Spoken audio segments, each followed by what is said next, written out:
today's event. If you don't want yourself filmed, just turn off your camera. So good afternoon, everybody. My name is John Barry. I'm together with Dr. Amanda Slevin, co-director of the Centre for Sustainability, Equality and Climate Action. And you're all very welcome today's workshop on the UN Sustainable Development Goals, where we're going to offer a critical analysis.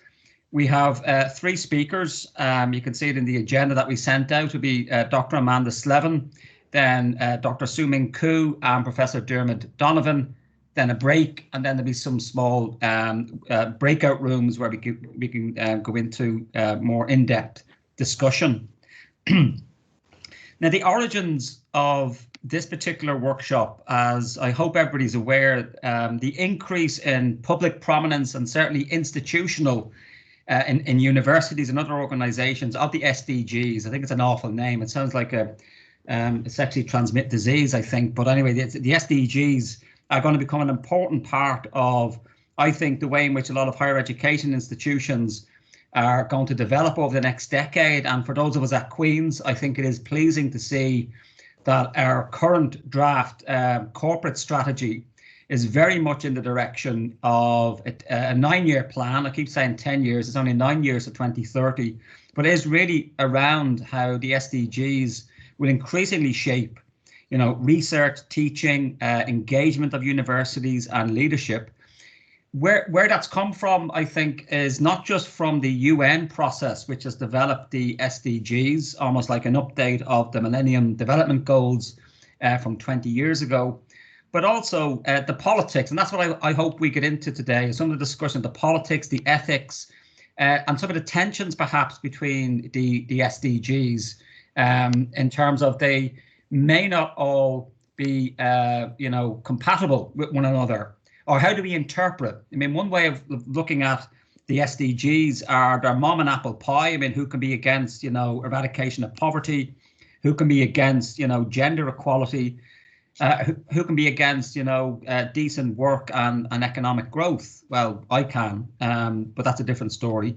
But it's like a bit like democracy and justice. We can all agree on these terms at a general level. But what do we mean by gender equality, for example? What do we mean by decent work? So this is an opportunity for us to maybe open the box, to use an appropriate metaphor, given that's coming up to Christmas, and say, well, what do these SDGs actually mean? Do they mean different things in different places around the world? Are they compatible? Should they be prioritized? Which is the most important in terms of is it the ecological conditions for an economy? Is it the public health, or how do they connect with each other? So all of these 17 SDGs are not going to be covered in great detail today, just to give an overview from different disciplinary and perspectives, normative and so on these issues.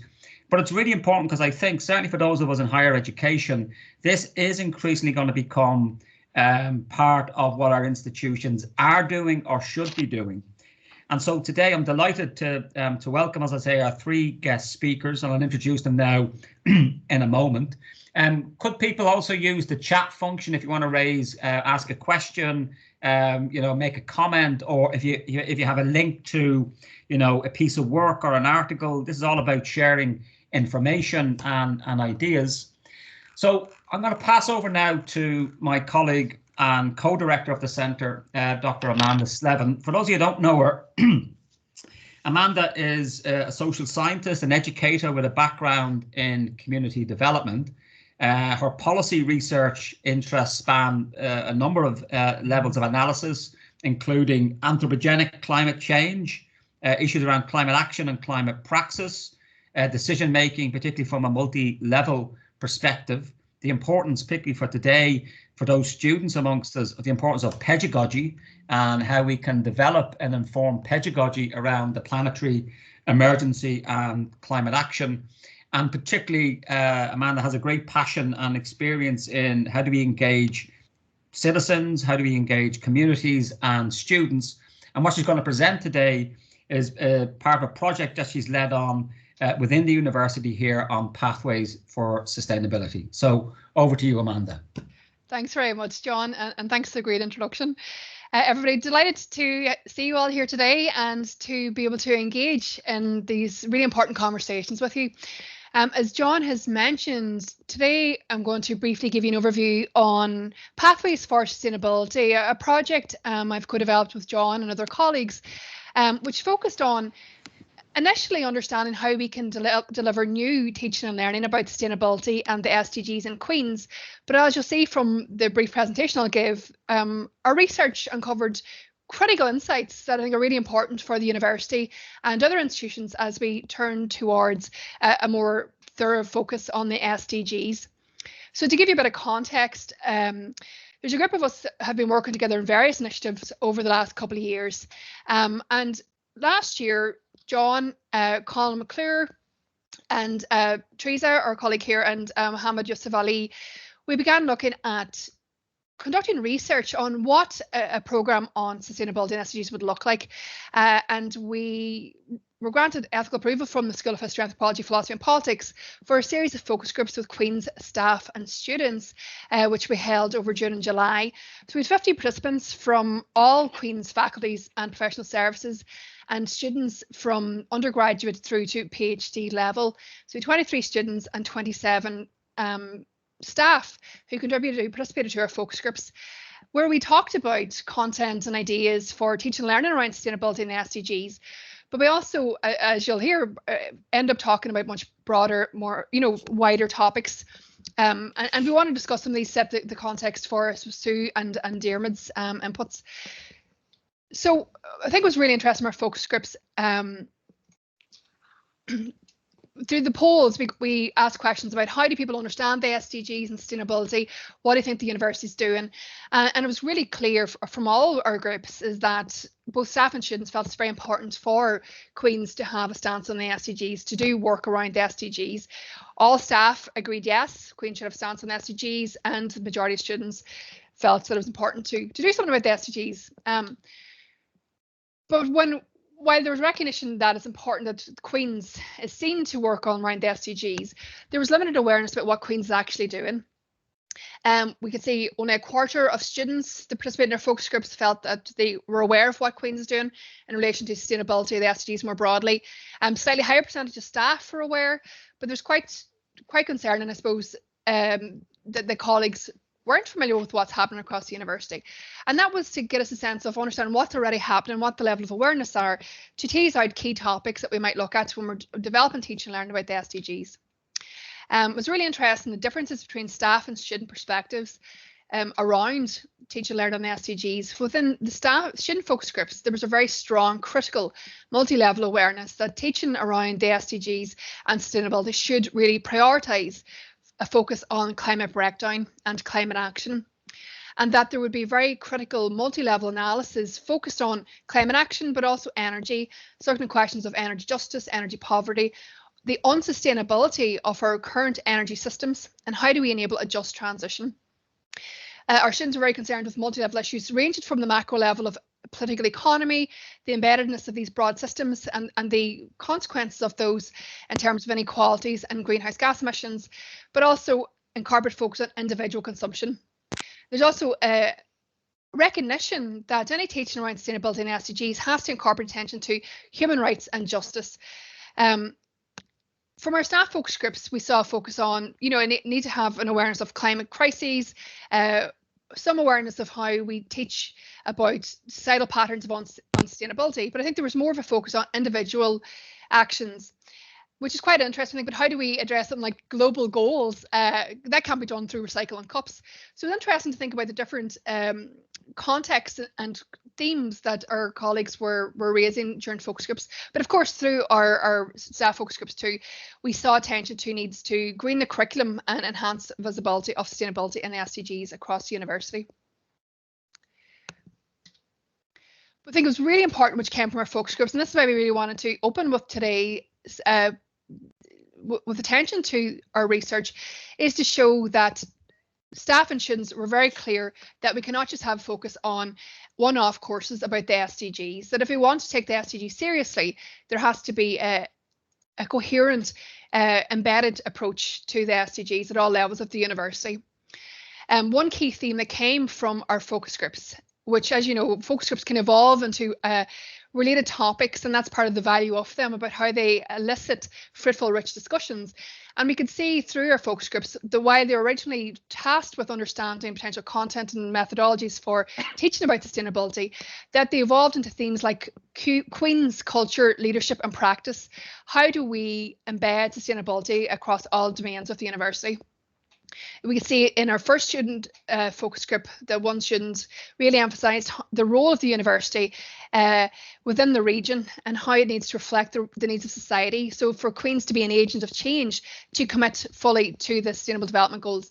Similarly, another student in the third focus group talked about the need for a grassroots approach across the whole university. So 17 goals, how can they be embedded across our whole range of practices, teaching, learning, procurement, research? All these areas have to have a strong focus to sustainability and the SDGs. As the student pointed out, if we don't do that, we run the risk of being accused of PR. And similarly, staff did recognise that it isn't enough to have one-off courses on sustainability and the SDGs, that Queen's has a role to lead on these initiatives, that we have to embed and really be a flagship for sustainability teaching, learning, research and practice. And that would involve high-level leadership on sustainability, shifts in organisational culture towards a clear focus on sustainability, with strong links made between all domains and teaching, learning, research, operations, etc. But also that for Queen's to really commit to the SDGs, there has to be change in practice. For example, fossil fuel divestment, reduced international travel. And some participants talked about conflicts between sustainability aspirations and outcomes. For example, one student talked about a divide between rhetoric and what the university actually does. So I think it's been really interesting for us to get a sense of, when we think about the SDGs at a local level, that there has to be a comprehensive systemic approach to understanding and advancing practice in these areas. So our research has been really interesting to show that, you know, yes, there's demand for teaching and learning on sustainability and the SDGs, but that any teaching is not enough to do a one-off module, that it's a tick box. There has to be, yes, a dedicated training and dedicated modules on these topics, but they have to be embedded within broader teaching and learning initiatives. So staff and students talked about the need for new formal programs for undergraduate and postgraduate teaching and learning, for also recognition of non-formal initiatives that would advance sustainability and SDGs. So within Queen's, we have a degree plus. How can that encourage action around sustainability? There's a really clear focus on there needs to be a systemic focus, changed across all aspects of the university's operations, and it cannot be tokenistic. So we talk about the SDGs, and indeed Queen's has committed to embedding the SDGs within its new corporate plan, which is undergoing consultation at the moment. Staff and students are very clear that it has to be comprehensive. This requires change across all aspects of the university, and that requires connections and changes, with new training, with increased visibility of sustainability in Queen's, but also new events, increased activities around Green Week, fossil fuel divestment, and systemic changes across the board. So that's been a very brief overview of really rich data that has come from 6 focus groups, hours of conversation and learning and collaboration. But I think it's useful to get a sense of the critical views of some staff and students around sustainability and the SDGs to set the context for broader discussion on the SDGs at a global scale. So we know that Queen's draft corporate plan refers to alignment of the university's activities with the SDGs, and hopefully today's conversations will help us move forward in a genuinely transformative manner. That's great. Thank you, Amanda. And if you have any questions. Sorry, apologies. Again. So I was going to suggest that perhaps we take the 3 presentations and give us a sense of linking them in at the end. But again, colleagues, if people have specific questions, please put them into the chat box. I think, Amanda, what you really brought out is the enthusiasm and, well, the expectation amongst both staff and students now that higher education institutions actually really engage in this in a genuine manner. I can't help but reflect. I mean, myself and Amanda were in an interesting discussion this morning where a senior manager at the university put it very well, the same way that employability was embedded across many of the university systems. Now, there are issues with that, colleagues, of course, we know, but in the same way that we have to embed employability in our various curricula and programs, well, that should be the same now, I think, with sustainability and indeed the SDGs. And that's maybe an issue that we can pick up on in the Q&A. I'd like to introduce our next visiting speaker. I'm delighted to have with us here from NUI Galway, Dr. Su-Ming Koo, who's a lecturer in political science and sociology. Su-Ming, I've known for a number of years, although we haven't clapped eyes on each other for quite a while. But certainly Sue's research relates to issues around globalization and its multiple and contested meanings, how that issue of globalization connects and interacts with issues of development, and particularly the north-south dimension of both development and globalization. Su-Ming also looks at the issue of post-development and the issue of human rights in those connections of development, globalization, and post-development. Like myself and many of us probably on this call, certainly as academic colleagues, Sue is passionate about inter and transdisciplinary research, of which I think we're going to need an awful lot more of as we go forward with the SDGs, and particularly in connecting the fields of development, post-development, globalization, human rights, and indeed education. So without further ado, I'm going to pass over to Sue. John, can you see, because I can't see now, can you see it in present mode there? It's not in the full screen mode, but we can see, your slides. Why isn't it in full screen mode now? I don't know. But anyway. We can see them, I think. You can see there them. you go. Okay, yeah, there we are. Okay, terrific. Okay.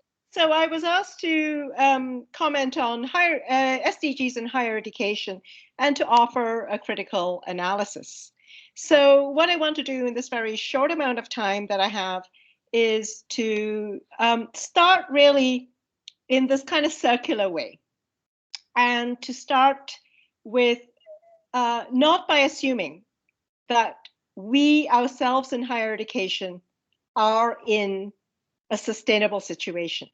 And in fact, to face up to the problems that we in higher education ourselves have and face crises of sustainability. And insofar as this is the case, so I've used this rather tragic and extreme image from this photo essay by Yves Marchand and Roland Meffre on the ruins of Detroit. And what this is a photo essay commenting on the postness, the pastness, the finishedness of the Fordist model of development. So at the high point, the apogee of the Fordist model, Detroit was the most developed city in the world with the most developed public higher education system. And this is what a photographer who comes in to photograph public higher education and the state of it in Detroit is faced with today, a ruin. So the idea of being able to just add the SDGs and stir is basically not going to work.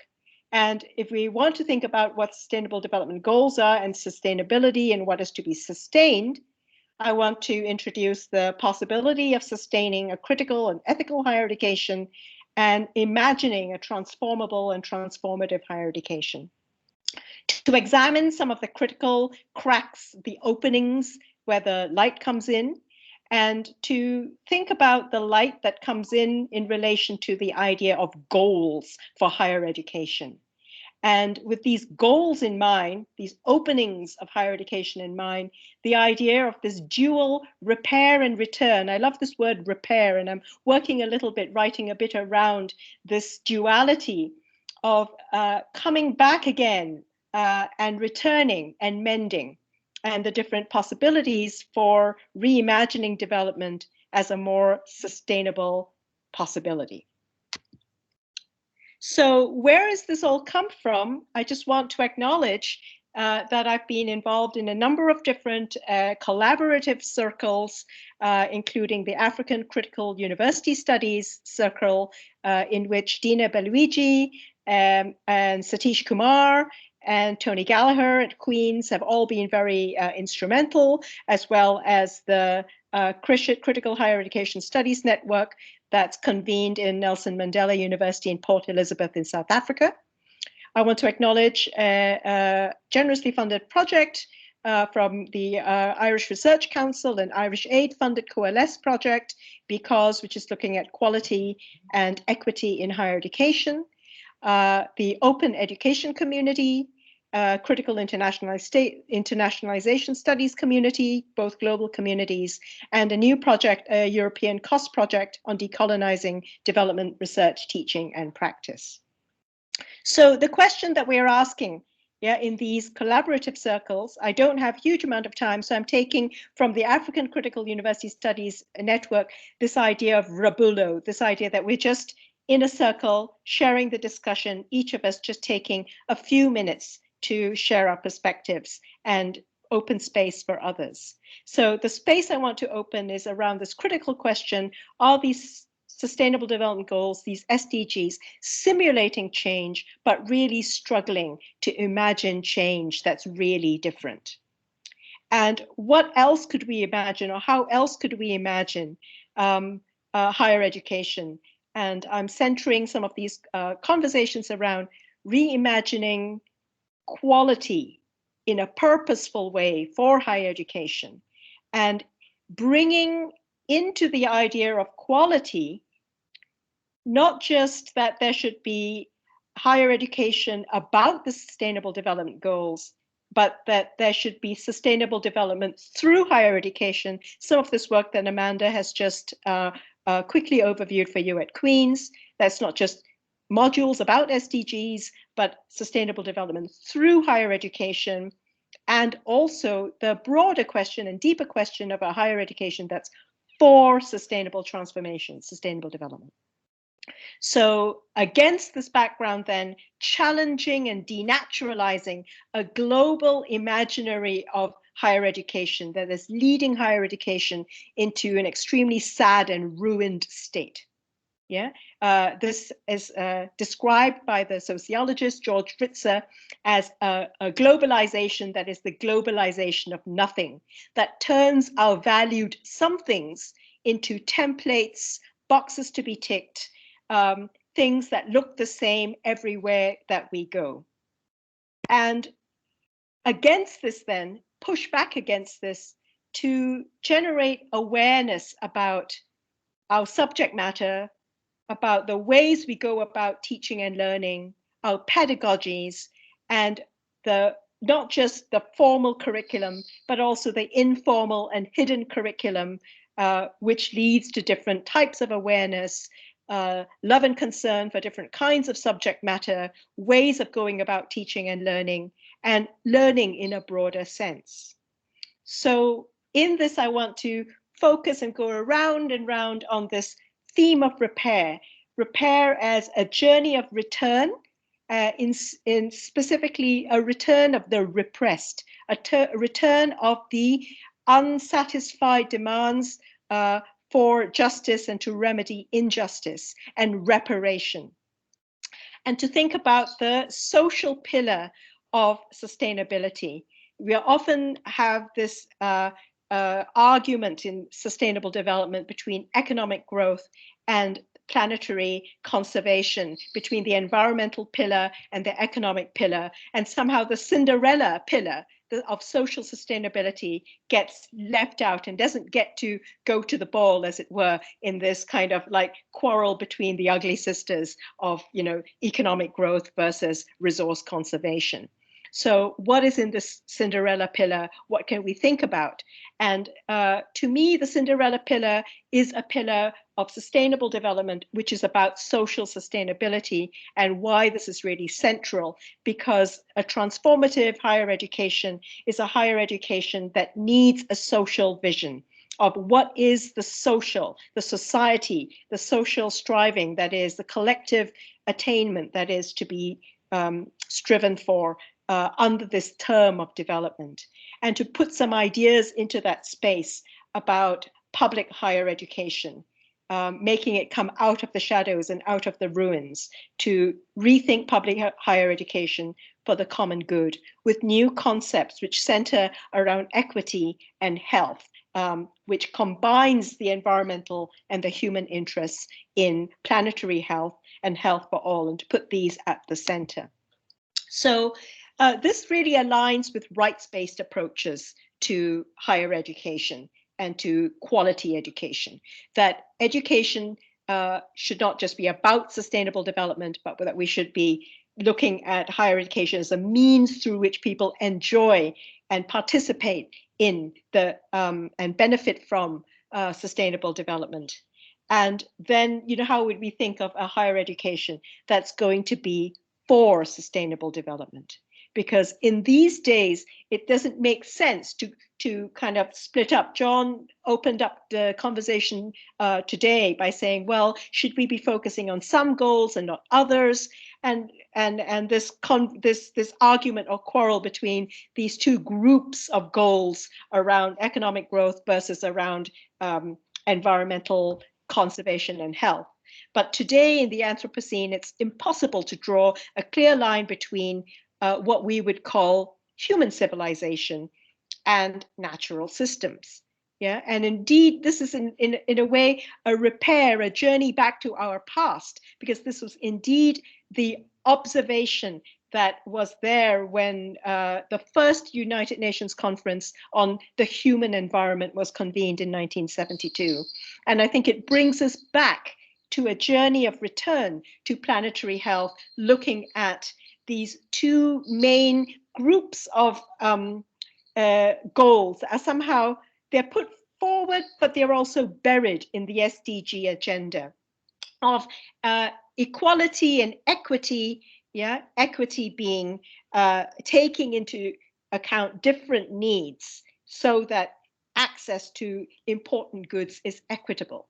And the outcomes then being health in all policies, health and well-being, being not just, goal 3 of good health, though this is a central thing, and how this can bring together the other concerns with poverty eradication, making sustainable communities, and thinking about adequate nutrition.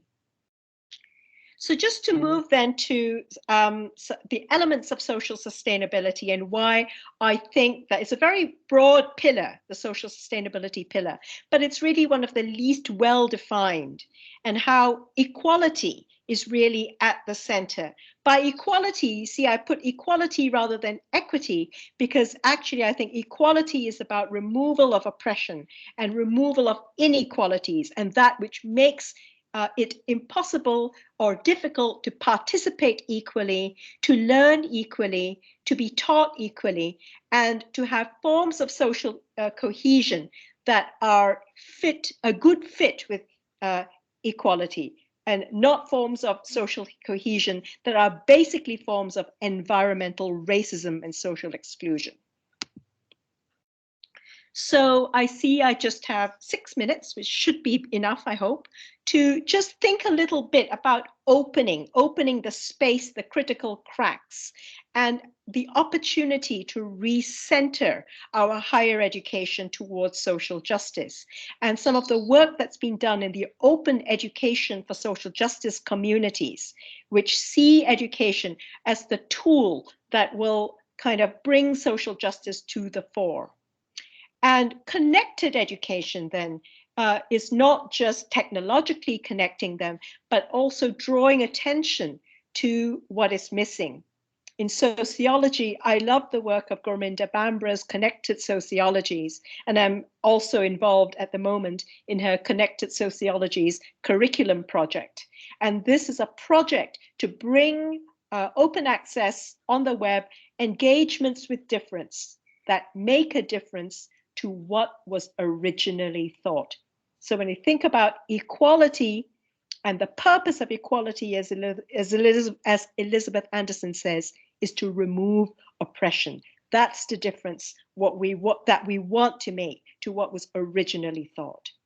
And also opening means incredible opportunity to open education to itself and to become eccentric. So I know that this talk is becoming more and more eccentric as I'm going through my minutes, but indeed, the importance of eccentricity in education, which the educational philosopher Gert Biester describes as non-egocentric. So indeed, in order to become ecocentric, we have to decenter the ego and to enable education to become eccentric, not ego-centered, and eccentric in the sense of enabling people to be at home in the world and to have hope of a shared existence in common with others. And this in commoning then involves economic justice and the striving for economic justice and equality, and that SDGs 10 of reducing inequalities, to be accompanied with the removal of oppression, anti-racism, demystifying difference, not taking differences inscribed in our collective bodies and our collective institutions for granted. So this is where I want to kind of begin to turn and repair this idea of mending and returning to a kind of home, to reinvent how we can share publicly and politically. And this is a quote I have from wonderful Algerian German artist Kader Attieh, who had this amazing show in the Castle Documenta exhibitions a number of years ago now, the repair from Occident to extra-Occidental cultures. And what it is it's showing people the broken faces of European imperial world war and bringing this into a conversation with the history of imperialism and the cultural and material objects. Literally, in the background, you see the faces of the veterans whose faces were blown off during the battle in the First World War. And this is the broken face of modern Western modernities, imperialist modernities progress. So addressing this deep psychological and emotional legacy of colonialism and recognizing that both oppressor and oppressed have needs to overcome and transform. I have two examples of this relating to work that we do in universities. Recently, the agreement that Glasgow University has made with Caribbean universities to establish a Glasgow Caribbean Centre for Development Research and to raise £20 million to do that, but at the same time on its property, which was property that was given to University of Glasgow that was developed with the proceeds of slavery, memorializing and accepting responsibility for the oppression and the exploitation and extraction of wealth and human labor. And in relation to tax justice, some of the work that's been done by the Tax Justice Network on reparations and taxation and how to raise funds for the climate transition through taxes.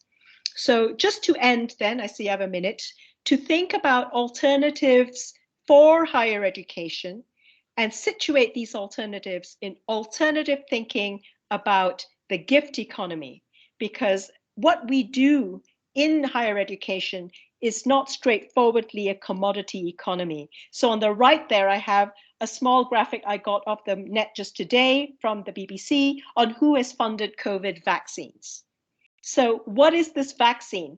It's not just a commodity, but it is a gift that has creative relational properties that is different from commodities, because these gifts create social bonds and cohesion, community and communication, and also confer identity on those who create those gifts and who give them. And how the gift economy can be relevant in relation to a public goods economy and shifting away from a market commodity, market efficiency perspective to a perspective that's centered on public higher education that is aligned with democratic effectiveness, democratic participation, meaning inclusive enjoyment of benefits, and public safety, health, and public benefit. So this is really in line with Mariana Mazzucato's work on value creation and market creation, and higher education as part of creating markets, not fixing markets. Okay, so just to repair and come back to the end, to some of the first quotes that set sustainable development into train as a concept for us all, and words of Olof Palme at his 1972 keynote at the UN Conference on the Human Environment, that the air we breathe is not the property of a single nation, we share it. The oceans aren't divided by frontiers, they are our common property.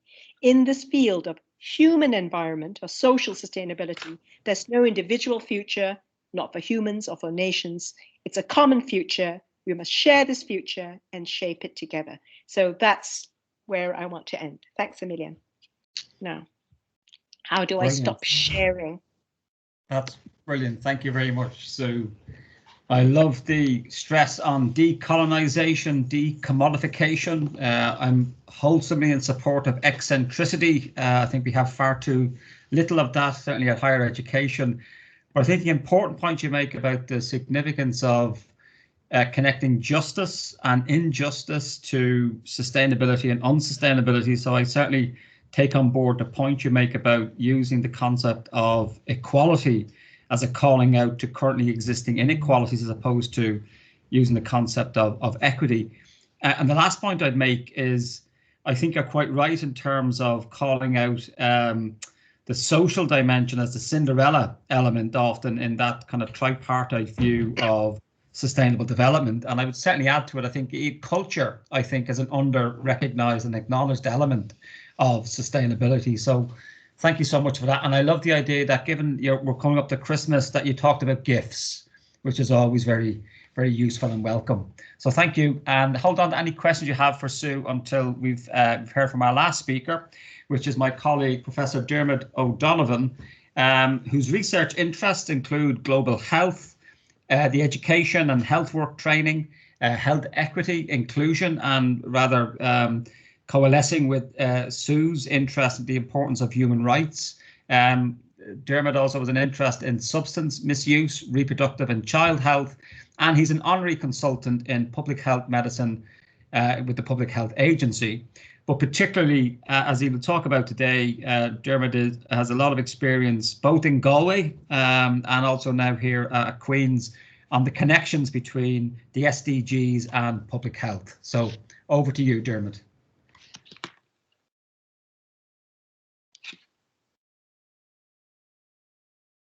You might be on mute, Dermot.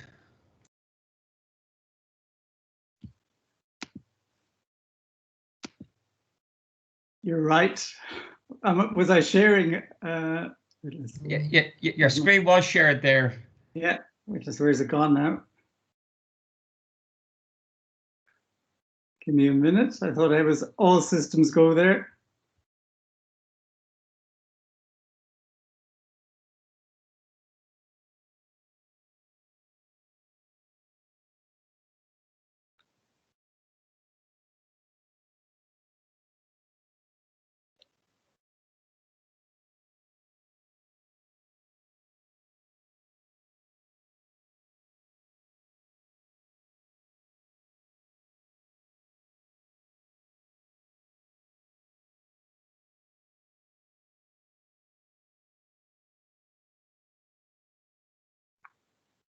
Where's it gone?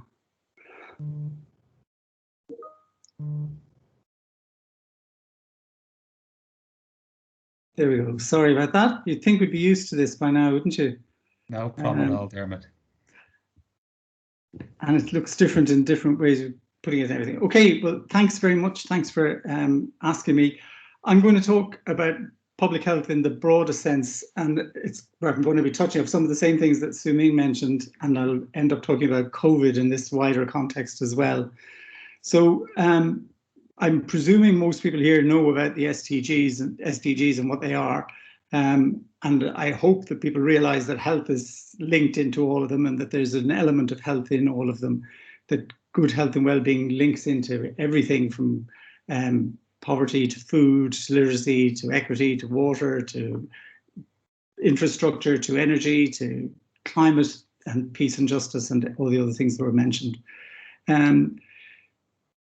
Sue mentioned health in all policies. So public health, I'm going to some definitions in a minute now, but is about ensuring that the health of the public is good, so the health of the total population. So that's more than just the health system, and has to link to other sectors. So some of the issues with critiques of the SDGs that we've been hearing about and that we'll be talking more about, and we'll see how these link to health, are that the SDGs are just wishful thinking, that they're not actually, mandates to do things, that there's not enough in it, that it's too slow, that there's a disjunction, a gap between what's globally stated and what can happen locally, that there are issues with data and data collection, that it's impossible to monitor and evaluate these, raises questions about commitment at both political level, financial commitment, commitment to multi-sectoral working and collaboration, to the role of civil society, to the capacity for us to do these sorts of things, and to the whole underpinning international structural drivers of inequity, which you could say are the same things around public health, as I'll try to demonstrate. So this is one definition of public health. The Oxford textbook of public health has been renamed the Oxford textbook of global public health, because there's now this blurring between the global and the local and what's public health. Basically, you'll see local, national and international resources to assure the conditions in which people can be healthy. So if health is about sustainable development, we're talking about similar kinds of things all the way through here. This is one structure about what public health is as well. This is how public health services are developed. There's things that protect our health. There's the services that are the delivery of health care. There's all the things that improve health, and there's the intersections across all of these.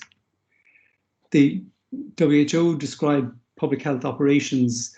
You'll see that the top two here are basically information systems for identifying problems and monitoring problems. 3, 4, 5, and 6 are the services that we're familiar with, and 7, 8, 9, and 10 are the enabling operations, the infrastructure that enables us to deliver public health. Global health then is defined as this whole wider area of study, research, and practice that focuses on improving health and achieving health equity. So I'll come back to talking about equity. And one of these efforts to put a conceptual framework around this describes protecting, preventing disease, protecting and promoting health, with people at the centre of all of this, with underpinned by governance systems, capacity to be built to do it, the knowledge and information systems that come into it, and advocacy for all of these. This doesn't look too different to the idea of sustainable development of people, planet, peace, partnerships, and prosperity that people will be familiar with. And public health includes research and information from the micro to the macro, as everybody's really familiar with now. We've all become epidemiologists. We all know what R numbers are. We all know these sorts of things. But a huge issue in public and in global health is the 1090 gap. This was described nearly 20 years ago, and efforts to monitor it since imply that it hasn't changed very much. Less than 10% of all the worldwide resources spent on health research are used for problems in rich countries, or in poor countries, what am I saying, where 90% of all the preventable deaths occur. And while there have been some improvements, as the MDGs have demonstrated in terms of maternal health and child survival and other things like that, health research is still mostly focused on the global north. Some of you would be familiar with these ideas of the determinants of health, like everything impacts on our health, everything about us, from who we are, where we've come from, our genetic background, everything around us, from our home environment to the wider spaces around us, right through to the whole wider natural environment. And you'll see in this, there's only very small parts of this are health system or health services about health problems and health related behaviours. There's all sorts of other things influencing these. And in public health, we have to consider all of these. So we can't look at health problems in isolation. We have to think of all the wider commercial determinants of health as well. And we have to think about the planetary health, as Sue has mentioned, and about climate change, which has been described as the biggest global threat of the 21st century. Most of you are probably aware of all of the different impacts that climate change, biodiversity, poor nutrition, inadequate water, soil degradation are all impacting negatively on human health. And I put this in as just health and climate co-benefits of developing health and addressing climate. And this is written by Nick Watts, who's just become the head of the Sustainable Development Lead in the NHS in England, which has just published its net zero plan 2050. The NHS is the biggest employer in the UK, one of the biggest producers of carbon, and there's a whole new move of health professionals in addressing issues of sustainability and climate change, from health professionals specifically to other people across the whole health sector. And public health bodies around the world are seeing this more clearly as being a main priority area. So the American Public Health Association, working in a country where they're being told if someone doesn't think this is a severe problem, they're fooling themselves. New Zealand has just published its 10 big public health priorities. Number 1 is about climate. Number 2 is about equity. And then it's getting into poverty, health and well-being, and other things that you'll see that link into the SDGs. Sue mentioned equality. I mean, if we talk about equality as treating people equally, and equity is giving people supports to enable them to be closer to equal. But if we talk about justice as about removing the barriers, I think maybe that's what ultimately we need to be thinking about. And when we're talking about rights and the right to health, we have to think about all those determinants that I mentioned already, from housing and green and blue spaces, water, food, education, the wider economic, social and cultural, political determinants of health. And at the top are all the elements of the health service. So the availability and acceptability and accessible and quality health services. But you see the central ones around the participation of people, about non-discrimination, about proper information, and about gender equality. And again, you see how these link across the SDGs to different degrees. And people have tried to map these on spider graphs and other things. I had one of these in, I took it out, because basically it's very, very hard to see where the biggest advances can be made in addressing the right to health. And the right to health is something that in Northern Ireland in particular, there's an example that the Commissioner on Equality and Human Rights in the North has addressed things like waiting times for emergency departments. Another word I wanted to plug in today was syndemics. This is synergistic epidemics or pandemics. So at the moment, COVID is something that's way beyond just a biological disease or that makes people sick. There's all kinds of social, political and economic things that we can see. This series of articles around syndemics over the last few years have been about obesity and tobacco and other things like that. But COVID is a perfect example, and that it can't be addressed by one sector alone. Some of the other syndemics that link across the SDGs are alcohol, blood pressure, smoking, physical activity, obesity, access to medicines. All of these others are linked in similar ways. We've got the ongoing, and we've seen it in this year, we're seeing the big emerging new disease in COVID-19, but there's lots of other potential emerging and re-emerging infectious diseases as well, which have pandemic and syndemic potential. We're also dealing with urbanization as a health issue. 2007 is said to be the first time in human history that more humans lived in cities than in rural areas. Where in evolutionary terms, we have lived in small groups for millennia, and now suddenly we're living in huge groups, and we're not living in big, shiny glass steel towers either. The majority of us are living in poor situations with inadequate housing and poor water and sanitation. And where people are, and where population growth is happening is also in the poorer parts of the world. And you're used to seeing things like population pyramids, I'm sure. This compares Sierra Leone and Denmark, countries with similar populations. You see how different those populations are. Huge young population in Sierra Leone with a huge child mortality rate. The other way to look at this is to look at the death pyramid and see at what age people die. And you see in Sierra Leone, the vast majority of deaths are under the age of 5, whereas in Denmark, like Ireland or the UK, the vast majority of deaths are over the age of 60 or 70. And then we've got, I mentioned pandemic potential. So in history, we've lived in small groups and diseases spread slowly. And the pandemics in the 18th and 19th century took months. They got a bit faster in the 19th century, but now they fly around the world, as we've seen. So just to talk very briefly about COVID in this whole context, some of you have probably seen these sorts of causal flow or causal loop diagrams around all sorts of conditions, but COVID is a perfect example of this. If we started with it here as cases of disease, you can't look at it in isolation. We have to think of it in the context of the whole political and social context and all the things that are tied into that. That links into the wider economy and into the physical and social environment, and all the interventions in between link across them all. So it's about the complexity and the intersections and synergies across all of these areas that we have to think and look at more. You're probably aware of this concept of the wicked problem. So COVID or many of these other big public health issues are wicked problems with no single way of looking at them and multiple ways of intervening. But because there are all these political, economic and ideological constraints on interventions, we're seeing it every day if we look at what's happening with COVID. Even today's papers about what should happen over Christmas.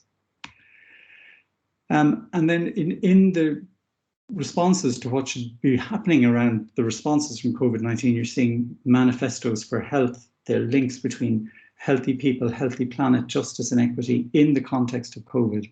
And that UK Health Alliance on climate change, again, talking about healthy and green recovery.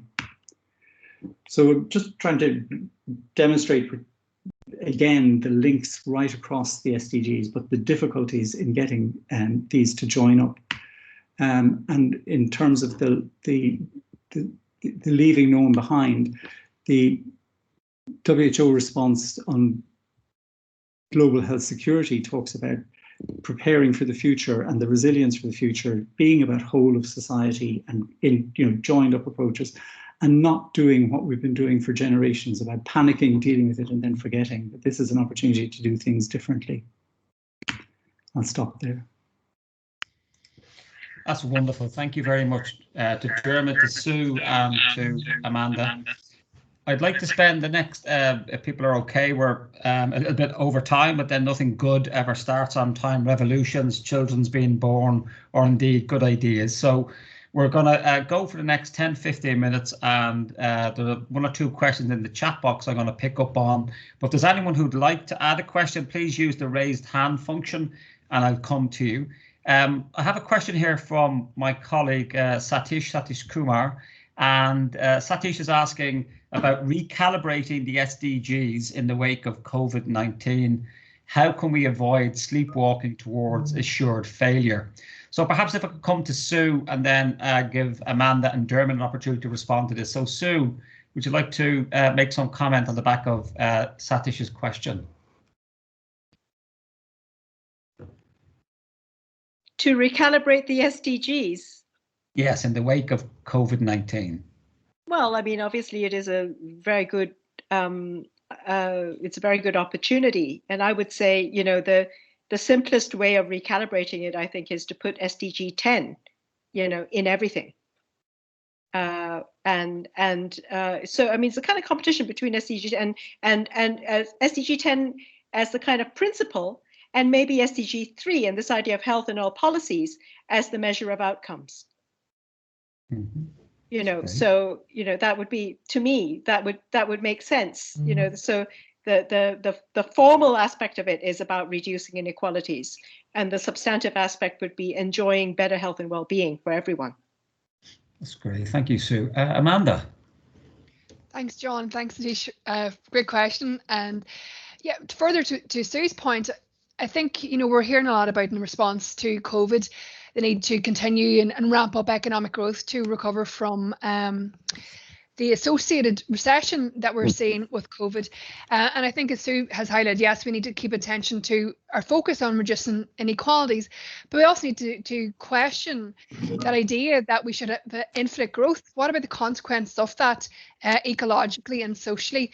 And I think the SDGs are a really useful way for us to understand, as Sue and Diarmuid have highlighted, the intersections of the social, economic, ecological and political domains.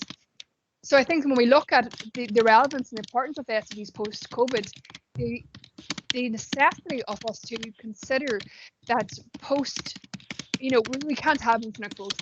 Let's talk about alternative ways of moving towards a sustainable future, which recognises the need to reduce our ecologically and politically damaging processes, and have a fair transition to a better future.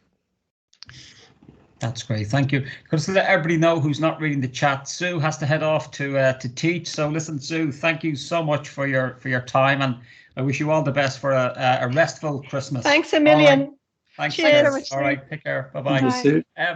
Diarmuid, do you want to come in on this issue? I mean, Satish has another specific question for you, but just this general one around recalibrating the SDGs in the light of COVID. Do you have any response to that? Well, I guess COVID has really highlighted inequity.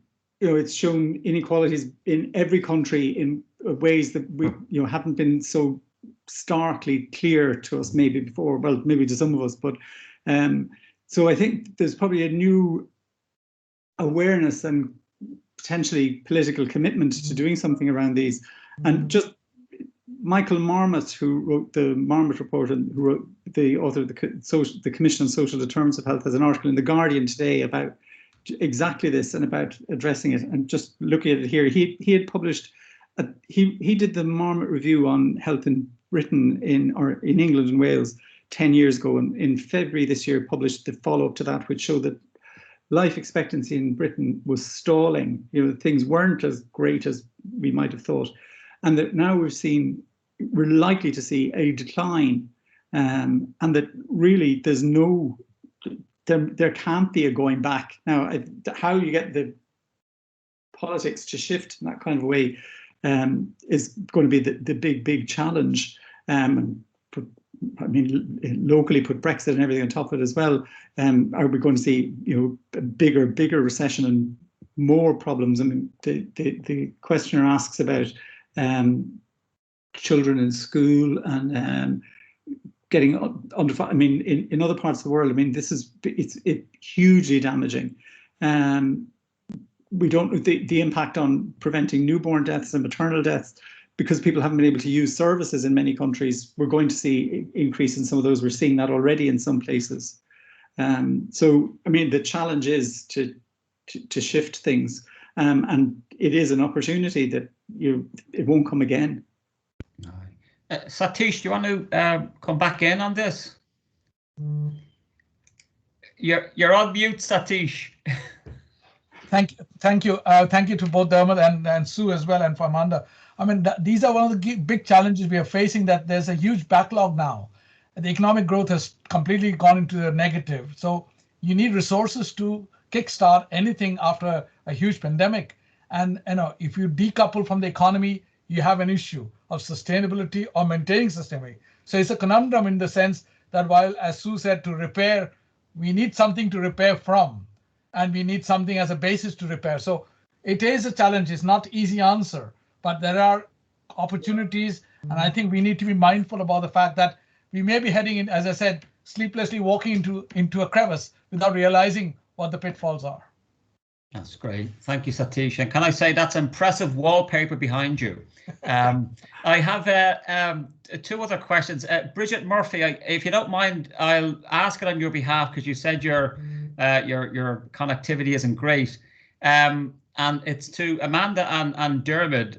Bridget is talking about, well, first of all, she thanks for the great presentations, but the issue of how can we incorporate the SDGs into the Common Agricultural Programme, the European Union CAP, and particularly Ireland's strategic plans. I presume Bridget is talking about the, in my view, ecocidal projection of the Irish government to massively expand the livestock herd and engage in exporting beef to the world and so on. So I don't know whether, Amanda, maybe if you have any comment on the CAP and particularly this idea of land use and how do we incorporate that into this discussion? Yeah, thanks, John. And that really interesting question, Bridget. It's something that the colleagues and I have been actually discussing quite recently. Alongside the various work I do in Queen's, I chair the Climate Coalition Northern Ireland, and we've led on developing the first climate bill for Northern Ireland in partnership with politicians and legal experts. And one thing we've been doing is engaging with key stakeholders, including some agricultural groups. We've met representatives from the Ulster Farmers Union and the Nature Friendly Farming Network. And that's something that came up recently, was around, for years, farmers have been encouraged to ramp up production, to, as John said, engage in ecocidal practices. That's not the language that the farmers use, but to engage in practice that's about maximising profit, maximising livestock production, and not really regarding the ecological or perhaps social consequence of that. But also during that time frame, the farmers we have talked to have emphasised how for some their living standards have declined, some are experiencing more poverty. So there's these contradictions already inherent to the Common Agricultural Programme, and the challenge is now, how do we embark on a more sustainable future when the practices have been based on increasing production with widespread ecological difficulties? And that's something I think the SDGs, to sense, can allow us to question these contradictions and help us reflect on how do we move to a more sustainable future. We can't keep going as we are, and Satish raised a really interesting conundrum there about, we can't decouple economic activity from social and political and cultural domains, but yet we have these challenges. If we want to move in a more sustainable future locally and globally, we have to question, how do we produce resources in our society? How do we consume resources? And how do we reconcile the challenges that are resulting in widespread and growing inequalities, as Diarmaid has pointed out, and also myriad ecological consequences as well? So we do need to think about radically shifting policy direction that supports action at different levels of society to enable a transition that is reflected in the goals within the SDGs. I don't know if that answered your question, but I think it's a, this is a challenging, complex topic, and there isn't a clear answer perhaps to these questions. Well, thank you, Diarmaid. Well, I know in Northern Ireland, the Department for Agriculture, Environment and Rural Affairs is mapping things like all the programme for government outcomes and indicators are all being mapped to the SDGs, so that there is a process to record these sorts of things. In the south, every government department, every local authority is supposed to be reporting against a whole range of indicators for the SDGs as well. So I think that there's going to be, while there's I think there's growing public debate around agriculture and the future of agriculture as well. So I think the pressure is going to come from outside to change some of these, particularly the growth of the national herd, because of the carbon footprint from it and all the rest of it that's linked into that. But I think that it is the growing public awareness, and this is probably where the role of higher education, the role of primary and secondary education as well. Kids are aware of these things now. So I think that there is a shift to think a little bit differently about this, but it's going to be very difficult. And I wouldn't like to be in the town hall in rural Ireland having this conversation with farmers, I tell you, with my thick Dublin accent. Amanda, do you want to come back in there? Yeah, absolutely. And further to what Diarmaid is saying, we need to make learning about these issues accessible to adults. The whole sphere of adult and community education, providing education to adults that may not have access to formal learning, who may not have access to higher education, maybe adults who've left school early or who are unable to attend full-time education. These are the sort of topics that need to be talked about in town halls. Let's bring it into rural communities. Let's bring it into, all our urban and rural communities and make it accessible. There's something about how do we create wider awareness of the SDGs, the relevance for our society and transitions to a more sustainable future, and bringing that into communities, helping adults learn about these issues to inform action, but also in tandem with that, in tandem with changes to policy context, also providing supports for farmers. How do they make that transition? So I know the farmers groups are aware of these issues and are looking at how to support farmers to make changes. But there has to be a range of funding resources, there has to be a range of educational resources and capacity building to enable the transition across all domains. If anyone is interested, particularly Bridget, if you're still there is work that I'm doing with some colleagues on the idea of a just transition for our rural communities. Because just in case, most of you are probably aware, one of the unique features of the island of Ireland in terms of our greenhouse gas profile is the disproportionate amount of greenhouse gases that come from the agri-food sector, which is unique in Europe. So it's not in the primary extraction of things like oil and coal, which are the problems in the likes of Poland or other places. Our issue of a just transition is largely going to be around, well, getting ourselves out of cars is going to be a big issue, but actually moving away from a particularly ecologically damaging form of agriculture. I have two other questions I'd like to get in before we're going to have a quick break. One is from Linda Sullivan, and the other one's from my colleague Stuart Elborn. Linda, do you want to come on and ask your question, or would you like me simply to read it out? Thanks, John. Yeah, just basically what I put in the chat, in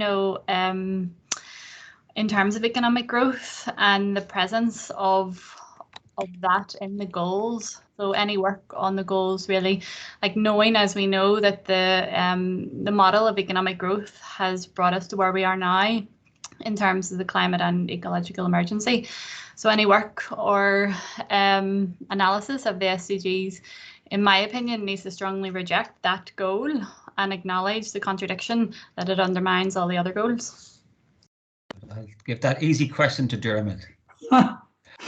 That is really difficult. Yeah,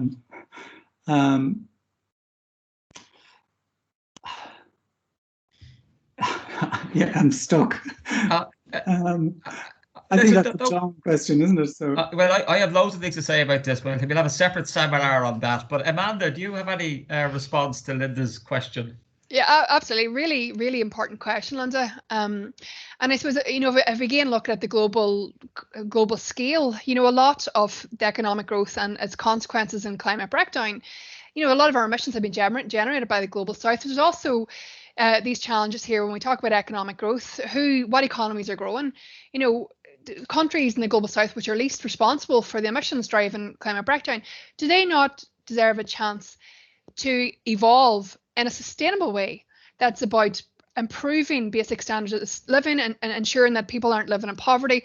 So there's a challenge there. So a challenge that it's, when we think about economic growth, so it's not that it's continued infinite growth of overdeveloped economies as we're currently seeing, that there also has to be opportunities for less developed economies so that they can develop and provide social benefits for communities and people in those areas too. But of course, the difficulty is, we talk about growth inherent to capitalism. It's based on unending exploitation of resources. It's based on exploitation of workers. So I think what we also need to think about is, the global local divisions and also different forms of economic development that are about enhancing equality, enhancing fairness, and not leaving anybody behind. Really interesting question. I think this is sort of questions we need to think about in the university and articulate, and beyond the university as well, articulate these conflicts and contradictions and recognizing the global local inequalities inherent to economic growth.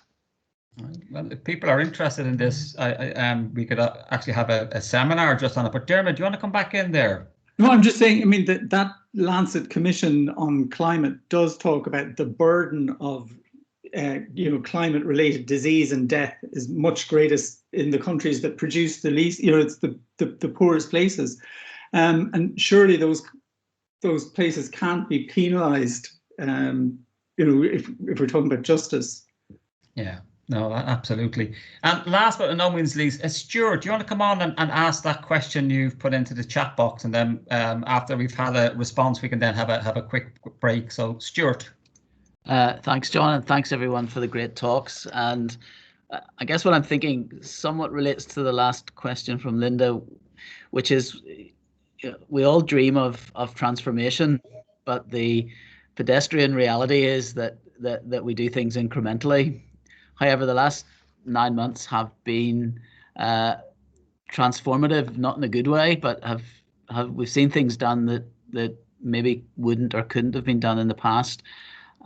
And maybe it is one of those moments for a bit of transformation, but as we all know, the human state is to regress to the mean, and the elastic goes back again quite quickly when you stretch. And I'd just be interested in Dermot and Amanda's kind of reflections on what can we do to stop the good things that may come out of this reevaluation and recalibration, going back to being not much different in a couple of years' time when we've got this under control.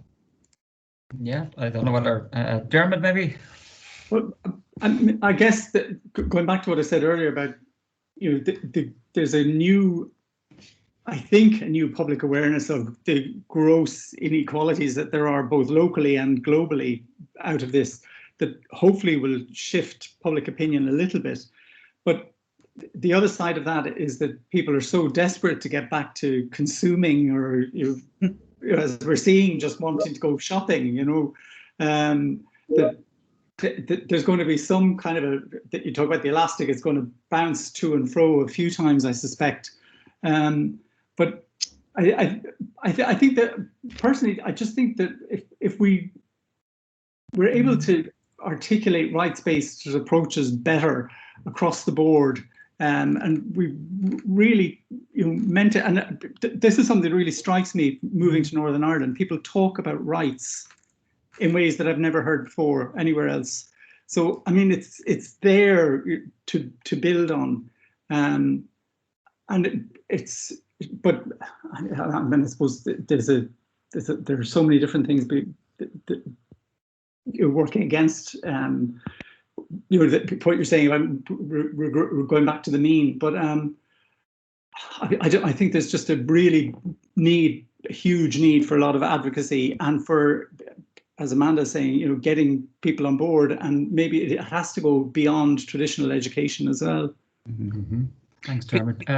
Could I do just a quick follow-up, which is, would you comment on just what's going to happen with vaccination? Because again, this is going to be an enormous global inequality of the North and the West getting vaccine, the South not. And actually, that's going to be damaging for everyone.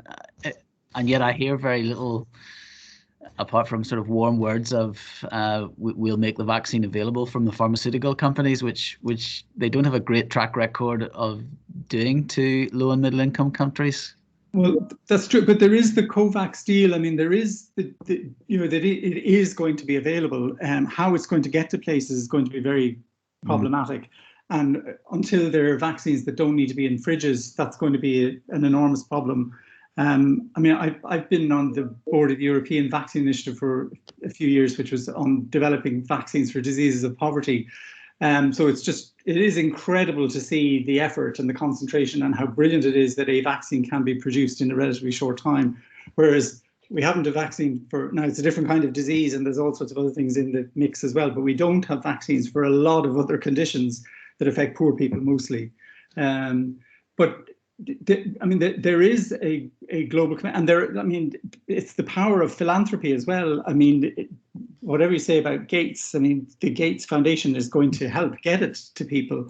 The Gates has much bigger budget than WHO.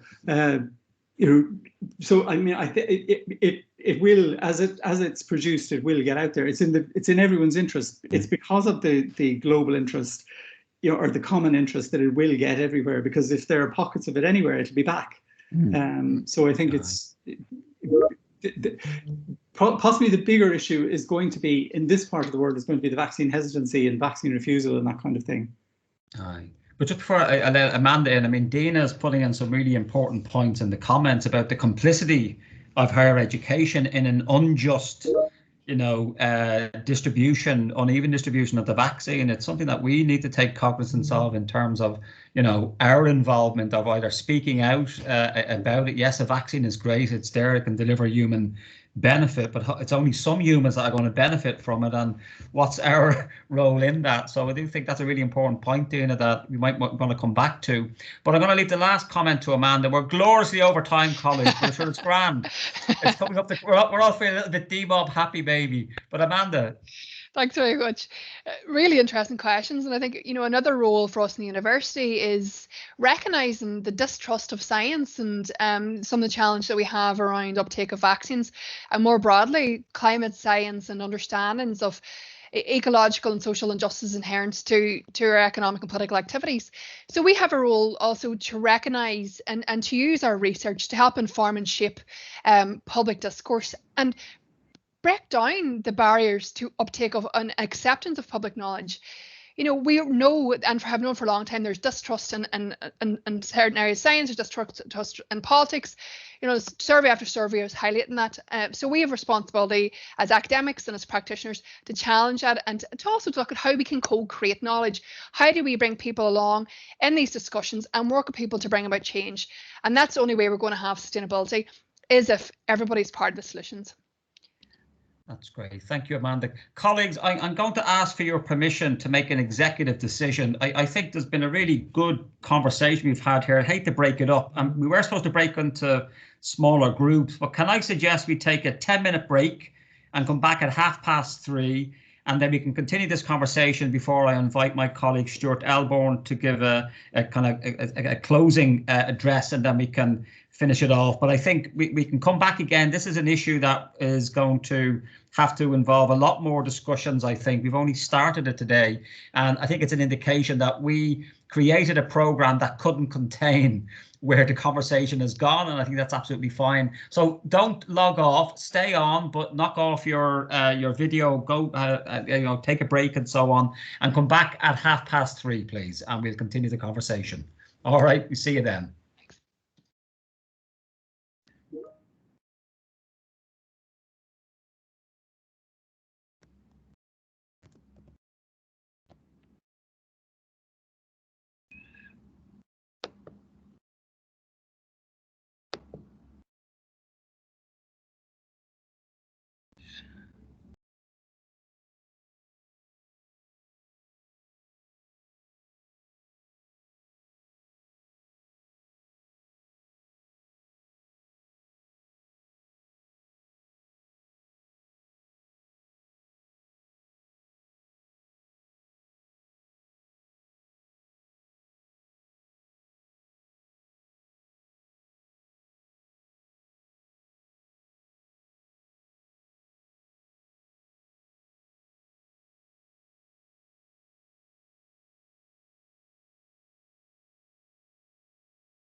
Hi, everybody, and welcome back.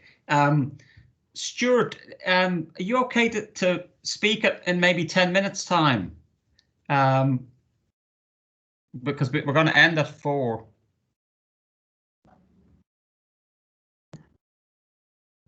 That's fine, John. Although I don't want to kind of inhibit good discussion if it's still going on by having to just jump at 4.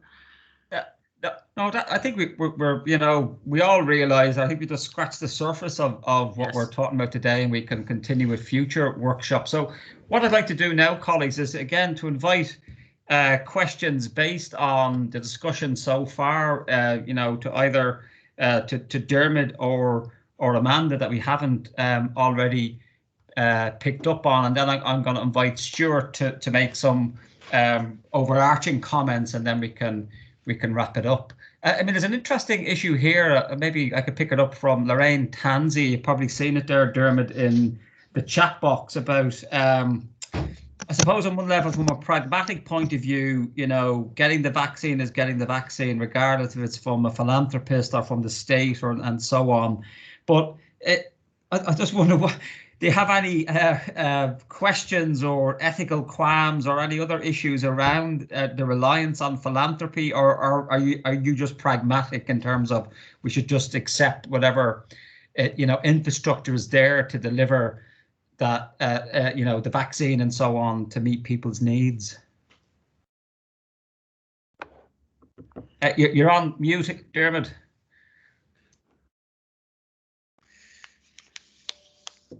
Sorry, of course it is, and Lorraine is right. I mean, obviously, that the fact that most of the world's wealth is owned by a tiny number of people is grossly unfair. But we're not going to correct that in the time that we need to get this vaccine to everybody. And I mean, as I said, in the context of other diseases of poverty, there's been, unfortunately, a huge reliance on philanthropy.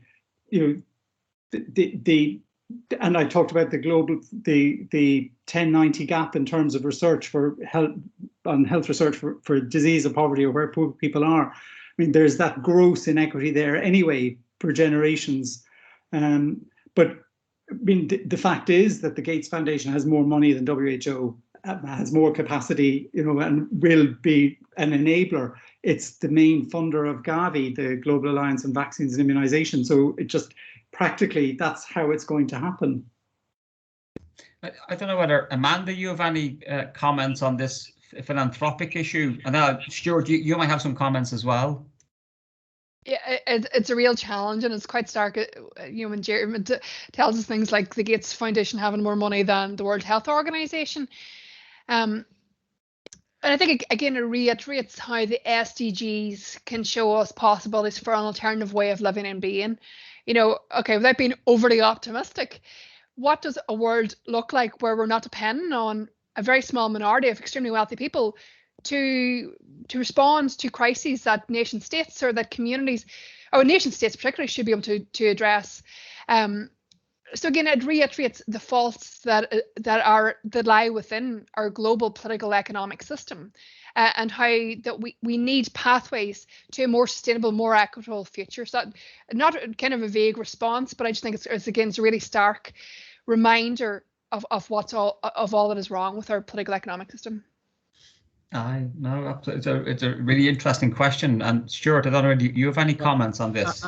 I'll just be a little controversial and push back on Amanda a bit on what she's just said, and just with the contention that actually the nation state is now overtaken by the corporate economy. Many businesses are now bigger than nation states, and is there not something in the Gates model where the large corporate then funds or invest resource into a sustainable world? And do we get a bit overhung up about what nation states can do, and do we need to find other ways of doing that might involve corporates, but may involve other ways of mobilizing resource to bring greater equality? Just before I allow Emmanuel to come back, an interesting model here is just even look at what happened down south or in Spain, where temporarily the state nationalized all the private healthcare providers and so on. And so, you know, I'm often struck by the way in which even large corporations like Apple, Google, Walmart are actually centrally planned economies. You know, people talk about the Soviet Union as a basket, but actually these large corporate, they're organized exactly in the same way of a planned system. And one thing we can say about whether it's corporations or indeed, and I take Stuart's point about, you know, the limits of the nation state, I think we're in an age now in the 21st century, whether it's the pandemic or response to the planetary emergency, that what's really important is resource mobilization. How do you get a resource from one place to another very quickly? Some states can do that, some corporations, whereas the market system is very good at resource efficiency and so on. I think that we're now shifting into a different kind of metric where it's getting the resource as quickly as we can to as many people as we can is going to be so I think the challenge is logistics now in part in terms of many of the issues we're facing. But Amanda, do you want to come back in before I let Sarah Lynch in? Yeah, thanks Stuart. Interesting topics there, and you know, absolutely, corporations should be obliged to respond and provide resources. You know, at a very minimum, it's a basic standard of social corporate responsibility. And I suspect that, you know, it'll take a long conversation for us, for sure, now to come to a solution on the different positions that we have on this topic. But I think we also have to look critically at the power of large corporations that are not held to democratic accountability. We also look at, you know, the main source of emissions of greenhouse gases. You know, about, I think it's the top 25 corporations are responsible for over 70% of emissions globally. You know, those companies have made massive amounts of profit in emitting these resources and have, with a desperate human rights legacy. We look at some of the oil majors and what they've done in Africa and other countries as well. You know, if we look at what's happening across Latin America, their human rights and social records are appalling. So there is a challenge, of course, recognizing that we live in an era where global corporations hold more power and financial resources than nation states, but also challenging that, you know, and recognizing that, you know, that's desperately unequal, you know, and if we want a sustainable future, I can't see how that is sustainable. Recognizing what Stuart has said, of course, let's use some of their money to resource what needs to be resourced, but, you know, recognizing it as a very unequal state of affairs. All right, that's our fifth workshop that we've now come up with in our discussion. It was all great. Sarah, do you want to come in there? Sarah Lynch. Sorry, I just have a question for Amanda and other speakers here.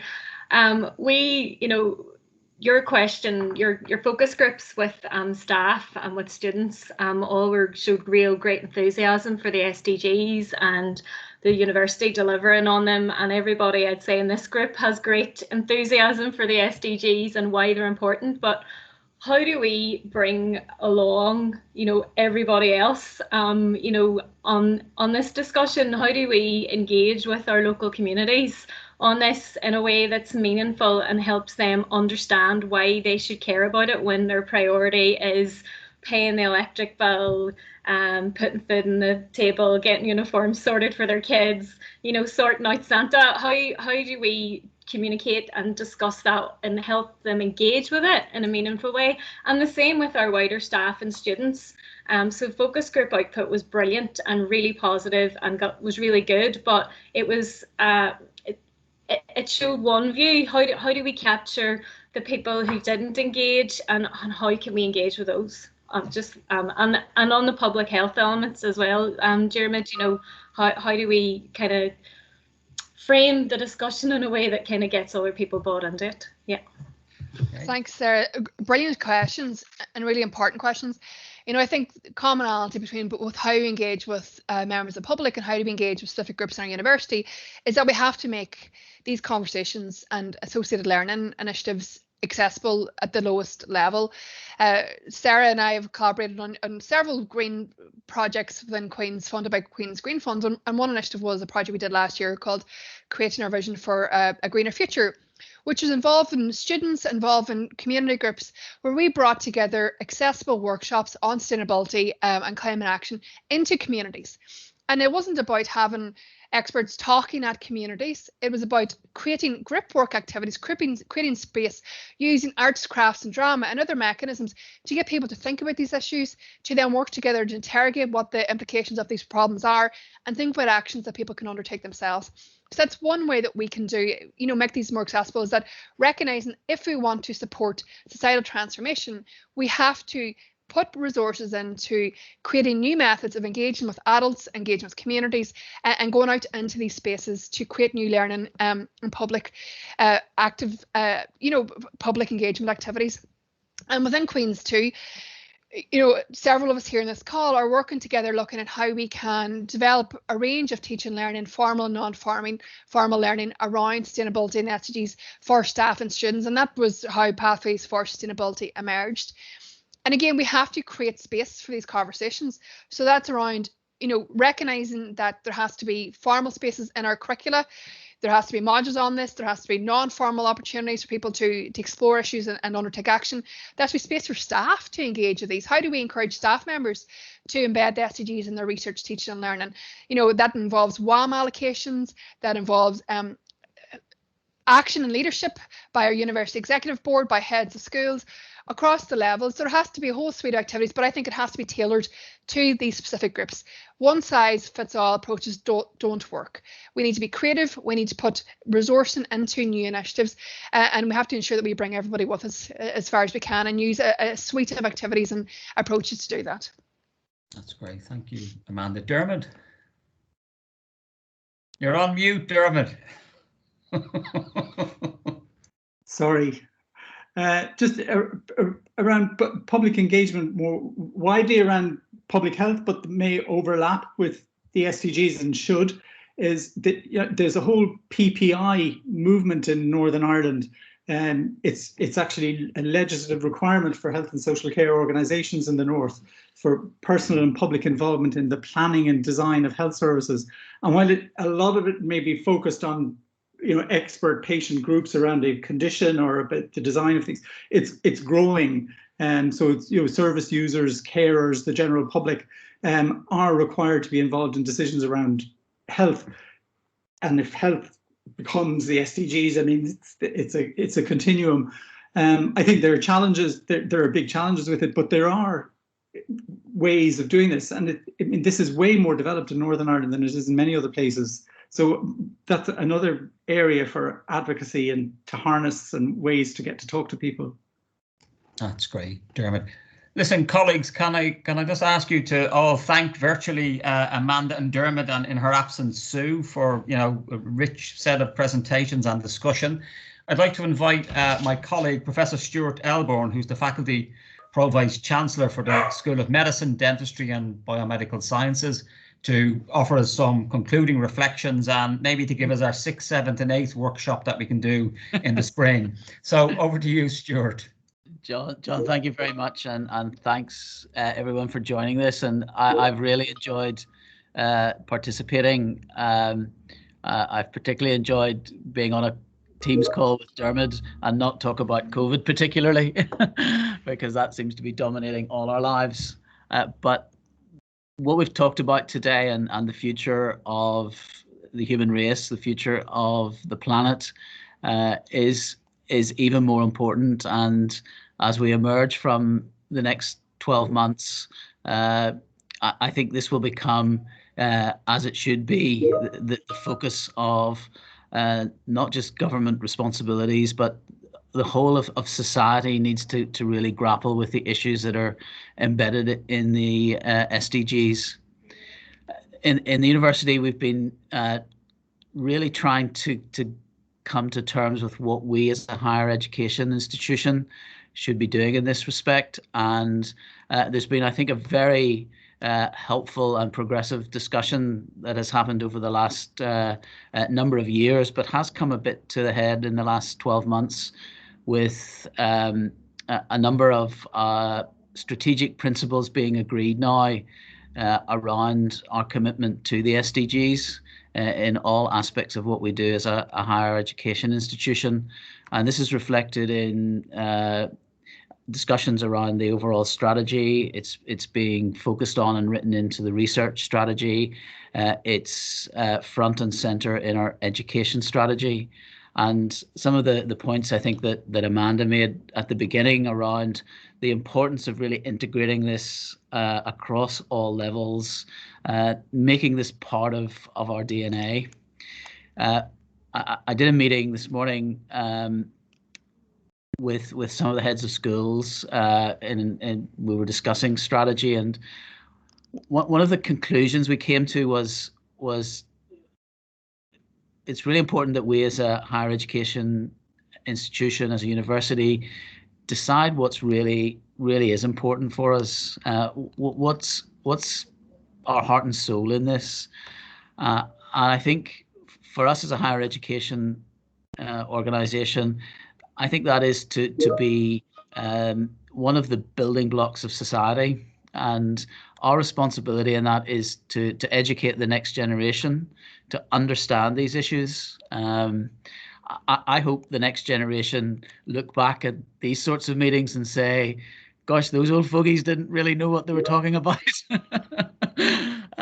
Because they'll have moved on, and they'll have moved on because I hope, will have empowered them to do that and to find solutions that we can't see, to identify problems that we don't understand, and do things to bring greater justice, equality, and sustainability to this planet.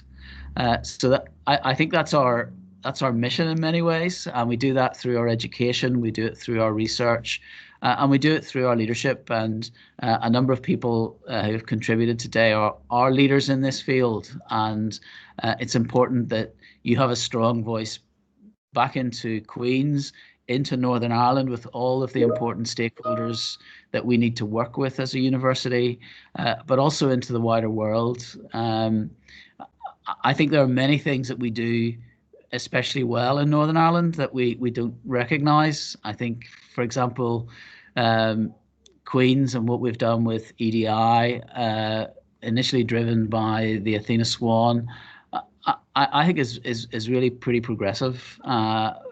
Looking at counterparts where I've seen and worked, and I think that's about respect. It's about respecting and caring for each other, but it's also about respecting and caring for the planet and the ecosystem in which we live. And I think we have a strong DNA around this that we can mobilise and not just prepare the next generation, but have an impact on this generation. Whether that's transformative or incremental, we'll see. But it is absolutely important for us. It's a key, if not the key priority in our thinking about how we deliver our education, research, and impact over the next 10 years, and it'll go way beyond that. But that will be for some of the early career researchers to be leading and doing. So thank you, Amanda, Dermot, and Sue, and thanks, John, for putting this together, and everybody else who's participated. It's been a wonderful relief from either UEB faculty or university matters, or even more from COVID, which seems to dominate for most of us, I think, a lot of our waking hours. So thanks, and back to you, John. That's great, sure. Listen, thank you very much. My word, things must be bad if discussing the planetary emergency is a welcome relief from either internal university or COVID-related issues, but who knows? But before I forget, I'll make a few comments to sum up and then hand over to Amanda to finish off. I'd like to thank Teresa Hill, the Centre for Sustainability, Equality and Climate Action Administrator, for all our hard work in making today happen. And apologies, Teresa. Teresa had spent a lot of time getting you all into breakout groups, which we then didn't use, but that's because we all were having such a good conversation. But so, Teresa, we will use those breakout groups at the next session that we, that we have. And certainly for me, that's been one of the outcomes of today, that clearly there is a well of interest, of debate, discussion. We need to really tease, stress test our views of the SDGs and so on. We kind of touched upon so many things there. Like one of the the hidden elements of the SDGs is the whole idea of partnership working, you know, and that's part of what the SDGs are about. And I do think that's the opportunity to rethink relationships that we are as an institution mostly paid out of the public take, you know, we are taxpayers' money being used. We are public servants. I mean, we are at an extraordinary age of the evolution of this planet, and indeed our own evolutionary journey as a species. And there is something of an obligation, and certainly for those of us who've been engaged in this, likes of Dermot, Stuart, Amanda, and others, we have been acutely aware of our responsibility of what will we do at this time. I mean, I often have an image of myself in the latter half of this century, still gloriously good looking, and the hair is still there, and so on. But my kids ask. I've got two daughters, but my children ask me, Daddy, what did you do? And I do think it's something about that conversation of with our future self, because we are living through world historical evolutionary moments now, whether you call it the Anthropocene, the Capitalocene, you know, the Great Transformation. We are at the beginning of the end of the age of fossil fuels, but it ain't going to end tomorrow. We're talking decades-long transition. What we really need to engage in, and this has come up in both Dermot and Amanda, and indeed Stuart and Sue's comments, is that the transition to a sustainable, low-carbon, regenerative, care-based economy, I think, is inevitable. But what is not inevitable is how just that is. We have to be really cognizant of making sure that everybody gets the vaccine according to need, for example, to make sure that there's no community left behind as we move away from fossil fuel. We already had the issue that Bridget quite rightly brought up about what's going to happen to our agricultural communities in terms of moving to a different type of agri-food system. And I do think, and it doesn't come easily, particularly to ideologically driven scholars like me, where we have to become humble. We're going to have to do, I think we're going to have to do some listening. I mean, the issue that Amanda kind of mentioned is not a throwaway comment. Co-creation is not something that happens by magic. It takes a lot of work to build up relationships of trust. And I think we have to, certainly aspects of academic practice need to be unlearned in a way where we have to become much more humble, where often even, you know, the best of us go, you know, we see a problem, we go into the community and say, oh, we can see where the problem is, and bada bing, bada boom, that's what it is. But the issue is it's kind of a shoe pinching argument. It's only the community that knows where the shoe pinches. And I think we need to get away from large scale, big bang kind of solutions. My sense of the transition that we're going into, and whether it's a, you know, as Stuart said, it's incremental, whether it's transformative or, in my own preference, revolutionary, you know, where on that continuum are we? I think it's going to be much more localized. I think it will be 2 steps, 3 steps forward, 2 steps back. It will not be linear in any way. And that itself requires thinking through. That's the importance, if you like, of particularly systems thinking in terms of how changing the, you know, the energy system has an impact on the transportation system, has an impact on the food system, that then has a recursive impact on public health and so on. And to see this as a much more complex set of issues. And that's why I'm particularly excited about seeing how we at Queen's now can start particularly training the next generation of active citizens, scholars, entrepreneurs, inventors that are going to be prepared for the 21st century. And particularly for early career scholars, so that they are actually able to, you know, engage in this very messy, complex, wicked problem, as Dermot described it as. But I'm going to leave it there and hand over to my colleague Amanda to make some final comments. But can I say that's been the best call I have had in the last 2 weeks, because I've just been punch drunk with online meetings, not quite COVID or other related that Dermot and Stuart have been involved in, but related issues. So I have to say it's been absolutely a tonic for me to have this discussion. And as I say, to think of today, we haven't solved anything today. We've simply touched the surface. We've opened up some issues that need to be elaborated more. And so, as I put in the chat box and I said earlier, please do contact Amanda and I if you've got ideas, whether you're colleagues at Queen's or from outside, because this is too important. This is, you know, way beyond simply an academic intellectual exercise. We're talking about putting into place ways in which we can have high flourishing human lives on a climate change planet, we're using less resources, and we are looking at a paradigm shift in how we operate and so on. So Amanda, I'll hand it over to you, and I wish you all a Merry Christmas, by the way. Thanks very much, John. And thanks to everybody for participating today. It's been a really exciting, stimulating, positive discussion and critical interrogation of the biggest issues facing our world. And also analysis of how we begin to respond to these at different levels. How can we respond within our university, within our communities, within our homes, within our nation states, and a global scale. Really, really fascinating, important topics. And as co-director of the Centre for Sustainability, Equality and Climate Action, I'm delighted that we've had such a positive first public meeting actually on these topics. This is our first public event today. And so I thank you all for joining us in these really important discussions and setting an agenda for us in the Centre to lead on with each other. As John, as co-director, has highlighted as well, you know, we are embarking on a new journey, and this is a journey that needs to be done and undertaken with each other. So we welcome your suggestions for further events. We welcome your ideas for how we can continue to collaborate. And I particularly, and I'm sure John does as well, we welcome the valuable inputs we've had today. It's been wonderful to hear Diarmuid and Sue's inputs and research on a global scale and the ramifications for us here as global citizens and as active citizens, and as for Stuart as PVC, to emphasise how our university is working to embed the SDGs across all of its activities. That's really important, really energising for me to hear, and I'm sure for everybody else as well, and really energising to see the ideas and critical questions and solutions coming from this group as well. So as John has highlighted, he's put our email addresses into the chat box. Keep in touch with us, and many thanks to our colleague Teresa Hill for all her fantastic work organising today's event. And you can also contact Teresa as well. We have a centre mailing list, so if you're interested and be kept up to date about what we're doing within SECA, please let Teresa know.